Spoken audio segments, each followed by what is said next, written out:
Yo, what's going on, YouTube? And welcome back to Goal Line Hockey. It's your boy, Kevin Forte. And we're taking a look today at the St. Louis Blues as we head out to the Midwest, continuing our lineup prediction series videos here in St. Louis. Guys, some of you fans out there may not have realized some of the seemingly small changes in the organization this summer from where they've fallen since 2019 when they won that Stanley Cup. This team has really not recovered since those Stanley Cup wins. They've had they had their captain leave a couple years ago, the expansion draft. A lot of things have not really gone their way. So we're going to be looking at the roster potentially on the opening night of the Blues season this year. So looking at your forward group, you've got Brandon Saad, Ryan O'Reilly, and David Perron. So David Perron's been there forever. He's gone to other teams, come back to St. Louis, and he's going to get paid for that. He's going to be on the top line this year with Captain Ryan O'Reilly and newly acquired Brandon Saad. I think that was a really nice addition for the Blues. He was, he's being sought after by plenty of other teams, and they were able to get him edged out to come to St. Louis. A huge ad for them, and they lost two pretty big wingers this summer, Mike Hoffman and Jaden Schwartz, that were playing in the top six last year.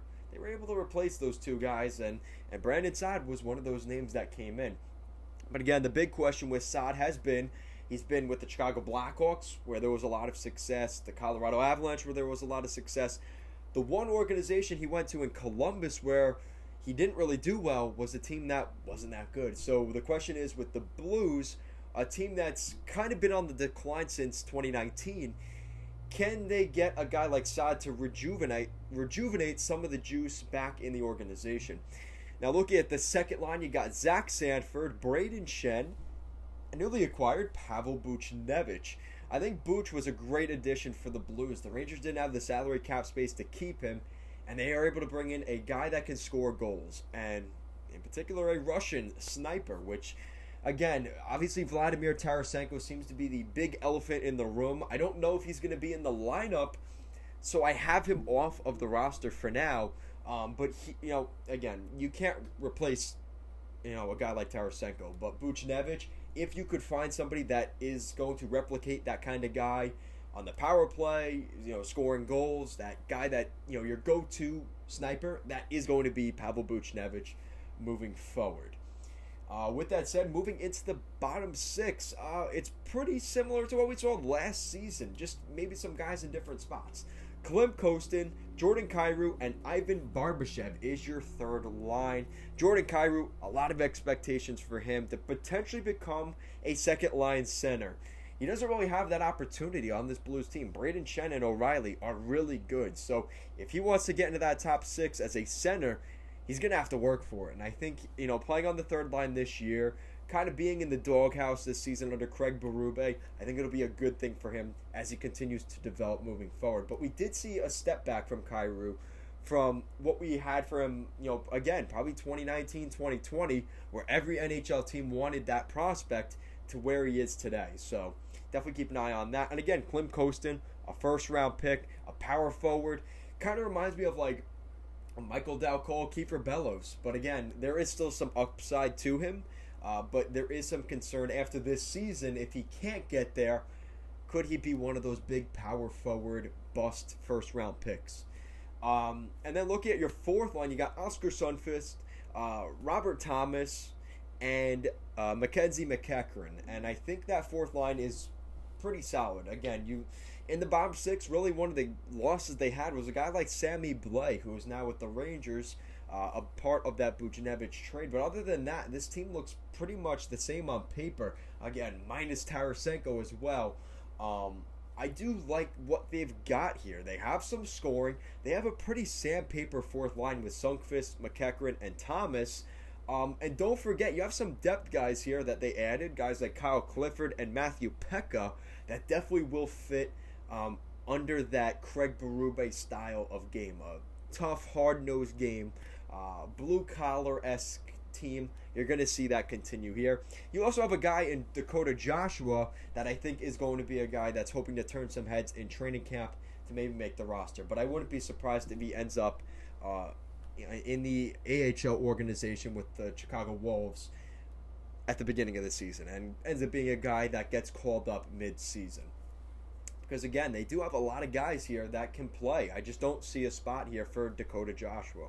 Again, unless he steals a spot from Sundqvist or McEachran, it's going to be difficult for him out of training camp to make the roster. So with that said, let's take a look at the defense. Now, the big loss this summer was losing Vince Dunn. But again, you got to remember the whole story for this team, because you lost your captain, Alex Pietrangelo, and now you've also lost Vince Dunn in consecutive seasons. Those are some pretty big losses to this team. Now, the good thing is, of this summer, they did re-sign Colton Parayko to a big monster contract. So that's the good thing. But the same top pair will be the same as last year. It's going to be Torey Krug and Justin Faulk. I don't see that changing. I think that's pretty much what Berube has gone with since they came in. And I don't really see Parayko jumping in there. Again, if anybody's going to jump into that top pair, it will be Parayko. But as of now, I think Krug and Faulk is your default and go-to top pair. Second pair gets a little bit interesting. I have Niko Mikkola and Colton Parayko as the second pair. I think that left shot is pretty interesting. I think there's a bunch of guys that will potentially go through that second pair. I think Marco Scandella may get in there. Jake Wallman could get in there. But as of right now, I'm going with Niko Mikkola. And Colton Parayko, I think he's pretty much solidified himself on that second pair on the right side. The third pairing, you've got Marco Scandella and Robert Bortuzzo. He's on the final year of his contract, Bortuzzo. So they're going to probably be looking for a guy to replace him at some point as the season goes along. So if you see guys like Santini and Kalle Rosen get in there, don't be surprised, just as, you know, kind of a bridge gap between Bortuzzo and somebody else jumping into that spot on the right side.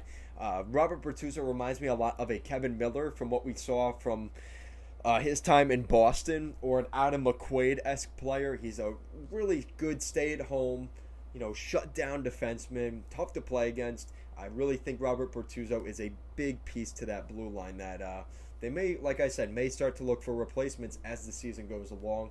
And look at some of those depth defensemen. You got Steve Santini, Jake Wallman, and Kalle Rosen. I really like all of those guys. I think in smaller portions of a season, they can be helpful players there. But losing Vince Dunn on the left side really does hurt, because no discredit to Mikkola or Scandella, but they're not top four defensemen. Whichever one you put there, you could debate who goes there, but they're not a top four defenseman. And thank goodness you locked up Parayko, so that worry goes out the window. We've heard trade rumors the past 2 years. That can now be settled and go away. But other than that, I mean, there is some genuine concern. I mean, we know that there have been some injury, issues with those top defensemen like Krug, Faulk, and Parayko over the past 2 years since their cup run. And now that this team has definitely seen some changes, you do wonder about, is this a playoff team? And I think, Doug Armstrong does see the Blues as a playoff team. That's why he brought in guys like Buchnevich and Brandon Saad. But I do have my concerns, and especially between the pipes, and that's what we're getting to next. You got Jordan Binnington and Ville Husso as the same goaltending tandem as last season, and I don't like that one bit. And the reason for that is, Binnington had a bad season. I expect him to have a comeback season in some shape or form. There's no way he's going to have as bad of a year as he did last year. But Ville Husso as the backup is concerning to me. I'm not sure why. I'm not sure if the Blues could get somebody to come to St. Louis as a backup or not.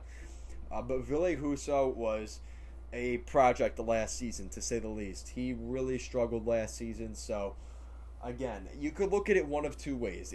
You've got, not very reliable goaltending once again this year. Or you could look at it as they can't have any worse of a goaltending tandem from these two guys. That was the bare minimum that they could have given the Blues last season. If they're any bit better than that, then the Blues will be better. That could be the argument too. The only problem is too, they're not going to be playing the Anaheim Ducks, the LA Kings, the San Jose Sharks, 12 or 13 times this season. That's not going to be the case. They're going to be playing the top teams in that Central Division, and they're going to have to head back to the East Coast this year as well. So, as close as they made the race last year at the end of the season, I feel like that was a little bit smoke and mirrors. They really, I don't think, are that good of a team. Now, let them prove otherwise to me. But I just don't necessarily know if their winger upgrades were enough for this team to put them over the edge. Because yes, not having Jaden Schwartz all season is definitely an upgrade over Brandon Saad. I think Brandon Saad is an upgrade there. And losing Tarasenko as well, again, does Buchnevich replace that? I like Buchnevich, but you lose Tarasenko, and I do think there is some genuine concern with that kind of hanging over the Blues organization, this whole thing with Tarasenko. Definitely doesn't help the team and is a little bit of a distraction going into training camp. With that said, I don't think the Blues make the playoffs. I think the Blues are a team that's kind of in the mode where they were before they won the Stanley Cup. A team that could make the playoffs maybe as a first or second round team at best, but ultimately lose in the playoffs. And I don't think they're bad enough where they're going to be at the bottom and going for Shane Wright in the spring, next summer. But I think they're a team that ends up being between 10 and 15 last, 10 to 15th last in the regular season, and not getting a high draft pick and still missing the playoffs. I think that's that middle ground that the Blues are used to. So let me know what you guys think in the comment section down below. Do you expect more from the Blues? Do you expect the Blues to be right around that spot? Or do you see them making the playoffs? Let me know your thoughts in the comments down below. As always, guys, thank you so much for watching this video, and I will see you again next time.